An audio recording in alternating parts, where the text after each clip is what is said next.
નમસ્કાર વિદ્યાર્થી મિત્રો, ધોરણ 11 વિષય એસપી. આજનો આપણો ટોપિક છે જવાબદારીની કલમો. આપણે આવેદનપત્રની કલમો જોઈ રહ્યા છીએ. એની અંદર આજે આપણે જોઈશું જવાબદારીની કલમો. ચલો, એની અંદર વિદ્યાર્થી મિત્રો જોઈએ કે જવાબદારીની દ્રષ્ટિએ કંપનીને 3 ભાગમાં વહેંચી શકાય છે.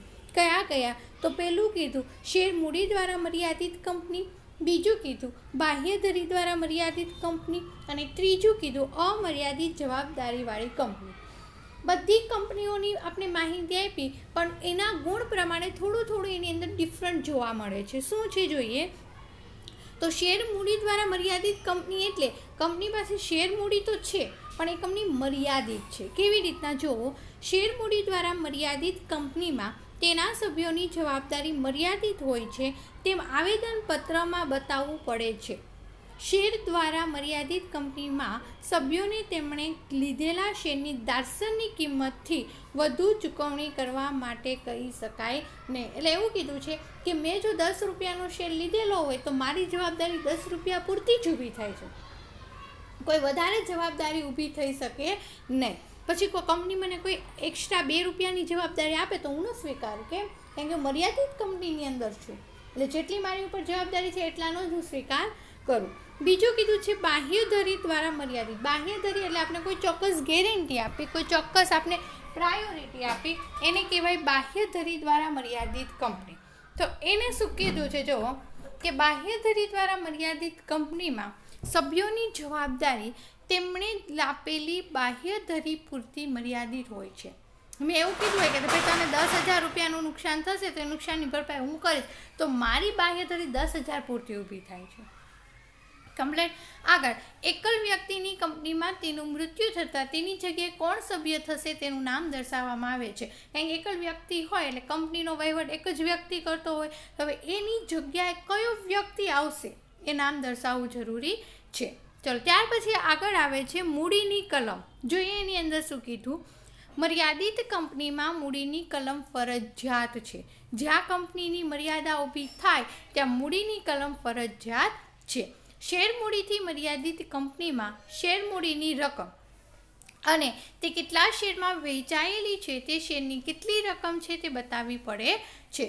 જો શેર મૂડી છે, ઉપર જતાં મર્યાદિત કંપની છે, અને શેર મૂડીની રકમ અને તે કેટલા શેરમાં વહેંચાયેલી છે એ દર્શાવવું જરૂરી છે. ત્યાર પછી કીધું છે બાહ્યધરીથી મર્યાદિત કંપનીમાં જ્યારે કંપની બંધ કરવામાં આવે ત્યારે દરેક સભ્ય કેટલી બાહ્યધરી આપે છે તે સ્પષ્ટ રીતે દર્શાવવું પડે છે. કોઈ 5,000ની આપે, કોઈ 10,000ની આપે, તો કેટલી બાહ્યધરી આપે છે એ દર્શાવવું પડે. જો કંપની બાહ્યધરીથી મર્યાદિત હોય અને શેર મૂડી પણ હોય તો આવી કંપનીને 2 મૂડીની કલમ હોય છે. પહેલું બાહ્યધરીને લગતી અને બીજું કીધું છે શેર મૂડીને લગતી. આગળ એવી વાત કરી કે જો એકલ વ્યક્તિ કંપની હોય તો ભરણું ભરનારના મૃત્યુ પછી કોણ સભ્ય થશે એ બતાવવાનું રહેશે. તો આ છે મૂડીની કલમ. ત્યાર પછી આવે છે સ્થાપનાની કલમ. જોઈએ એની અંદર શું કીધું. આ કલમને ભરણાની કલમ, જોડાણની કલમ, સંઘની કલમ કે સહીની કલમ તરીકે ઓળખવામાં આવે છે. તમને ઘણી વખત એક માર્ક્સના સવાલની અંદર પૂછાય છે કે સ્થાપનાની કલમના બીજા નામો જણાવો. તો ભરણાની કલમ, જોડાણની કલમ, સંઘની કલમ કે સહીની કલમ તરીકે ઓળખવામાં આવે છે. જાહેર કંપની માટે ઓછામાં ઓછી 7 અને ખાનગી કંપની માટે ઓછામાં ઓછી 2 વ્યક્તિઓ કાયદાકીય રીતે માન્ય હેતુ માટે કંપની સ્થાપના કરે ત્યારે તેમને આમાં સહી કરવી પડે છે. ખાસ ધ્યાન રાખજો, જો તમારી કંપની જાહેર હશે તો તમારી જ્યારે કંપનીની સ્થાપના કરશો તો સ્થાપનાની કલમની અંદર ઓછામાં ઓછા 7 સભ્યો, અને જો તમારી કંપની ખાનગી હશે તો સ્થાપનાની કલમની અંદર તમારી કંપની તો તમારે ઓછામાં ઓછા 2 સભ્યોની સહી હોવી જરૂરી છે, તો તમને સ્થાપનાનું પ્રમાણપત્ર મળશે.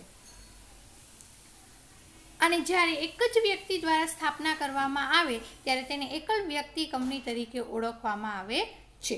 કંપનીના સભ્યો કંપની સ્થાપવા માગે છે અને તેમના નામ સાથે દર્શાવેલા શેર ખરીદવાની કબૂલાત આપી છે તેવી જાહેરાત કરી સહી કરે છે. એટલે કે સ્થાપના કરવા પણ માગે છે અને જે કંપની શેર બહાર પાડશે એ શેર પણ એ લોકો ખરીદશે. ફોર એક્ઝામ્પલ તરીકે મેં કંપનીની સ્થાપનાની કલમની અંદર સહી કરી છે, તો એની અંદર એવું પણ લખું કે કંપની જે શેર બહાર પાડશે એ શેર ખરીદવા માટે હું રેડી છું.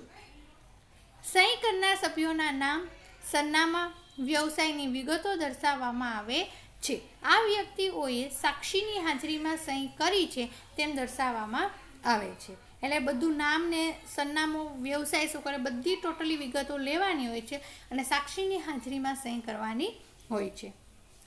આવા સભ્યો સહી કરનાર સભ્યો તરીકે પણ ઓળખાય છે. એટલે એવા જે સભ્યો હશે એને સહી કરનાર સભ્યો તરીકે પણ ઓળખાય છે. તો આ હતી આપણી આવેદનપત્રની જુદી જુદી કલમ. ટોટલ આપણી આવેદનપત્રની 6 જેટલી કલમ છે. એ કલમ અનુસાર જ કંપની કાર્ય કરી શકે, એમાંની એક પણ કલમની વિરુદ્ધ જઈ શકે નહીં.